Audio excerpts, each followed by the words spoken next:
រឿងអ្នកណាជុះលើក្បាលខ្ញុំបង្គួយមួយក្បាលកំពុងដេកលេងយ៉ាងសុខស្រួលស្រាប់តែ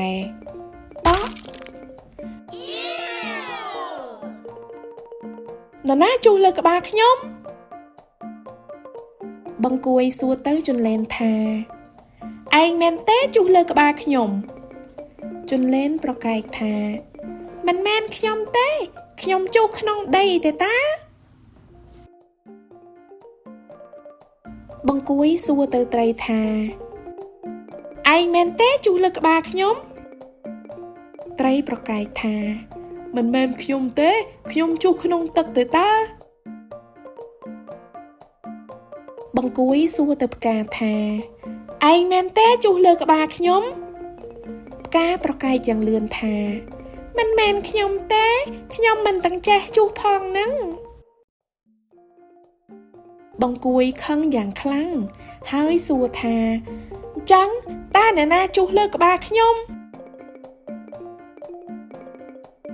តក់ធ្លាក់មកមួយដុំទៀតហើយបង្គួយស្រែកកាន់តែលឺនរណាជុះលើក្បាលខ្ញុំបង្គួយក៏យកស្លឹកឈើមកបៀកជូតចេញពីខ្លួនហើយគិតម្នាក់ឯងថាប្រហែលជាគ្មានអ្នកឃើញទេកំពុងតែជូតស្រាប់តែសត្វកវែងអើតមកសួរថាប្រឡាក់ទឹកមាត់មែនទេបង្គួយឆ្លើយថាមិនមែនទេខ្ញុំប្រឡាក់លាមកខ្យងវាមកសួរថាប្រឡាក់ស្លែមែនទេបង្គួយឆ្លើយថាមិនមែនទេខ្ញុំប្រឡាក់លាមកស្វាសួរថាប្រឡាក់សម្បោមែនទេបង្គួយឆ្លើយថាមិនមែនទេខ្ញុំប្រឡាក់លាមកប្រាប់ថាប្រឡាក់លាមក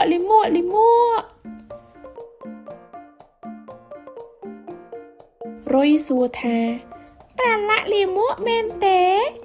បង្គួយឆ្លើយថាត្រូវហើយខ្ញុំប្រឡាក់លាមកអញ្ចឹងសុំភ្លក់បន្តិចមកអត់ទេខ្ពើមណាស់អើយកុំស៊ីអីរំពេចនោះសត្វកេងកងស្រែកពីលើមកថាអ្នកនៅក្រោមប្រយ័ត្ន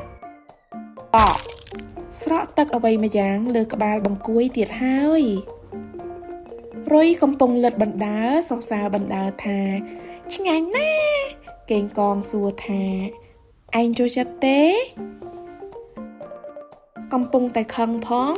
បង្គួយចង្អុលទៅកេងកងហើយសួរថាឯងមែនទេជុះដាក់ក្បាលខ្ញុំកេងកងឆ្លើយថាមិនមែនលាមកទេវាជាការ៉េមទេតាការ៉េមឯងចង់ភ្លក់ទេសាកបន្តិចទៅ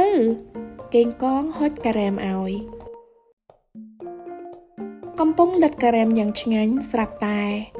តក់នោះអានឹងមិនមែនការ៉េមទេចាបមួយក្បាល